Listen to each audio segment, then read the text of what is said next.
जर तुम्ही पण आता 11th मध्ये आला असाल तर तुम्ही माझ्यासोबत रिलेट करू शकाल. 10वी मध्ये मला 97% मार्क्स होते आणि ते काय आता मॅटर करत नाहीत जास्त. पण 11th आता जरा हार्ड जाते, म्हणजे जरा त्याचे चॅप्टर्स आहेत, जे टॉपिक्स आहेत ते जरा हार्ड वाटत आहेत. आणि असं का होते, कारण तुमचे जे 10वी पर्यंत सिलेबस आहे तो जर तुम्ही नीट केला असेल तर तुम्हाला 11th एवढी हार्ड जाणार नाही.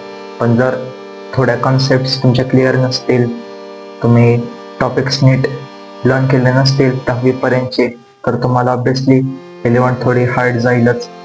आणि मला पण हार्ड जाते, पण मी हळूहळू जे टॉपिक्स आहेत ते लर्न करतोय.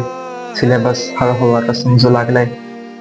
म्हणजे जे टॉपिक्स तुम्ही 10वी मध्ये किंवा 9वी मध्ये असेच सोडून दिलते की यार ह्याचा आता काय उपयोग होणार आहे, तेच आता 11वी मध्ये इम्पॉर्टंट वाटत आहेत. जसं की आता तुम्हीच घ्या, ट्रिग्नोमेट्रीचे जे रेशो आहेत किंवा ते a+b², a+b³ त्याचे जे एक्सपान्शन आहे ते आता उपयोगी पडतंय. आणि हे फक्त मॅथच नाही तर बाकीच्या विषयावर पण हे अप्लाय होतं. त्यामुळे जर तुम्ही आत्ता 10th मध्ये आहात किंवा 9th मध्ये आहात तर आत्तापासूनच तुमचे जे टॉपिक्स आहेत त्यांना नीट लर्न करा, कॉन्सेप्ट समजून घ्या.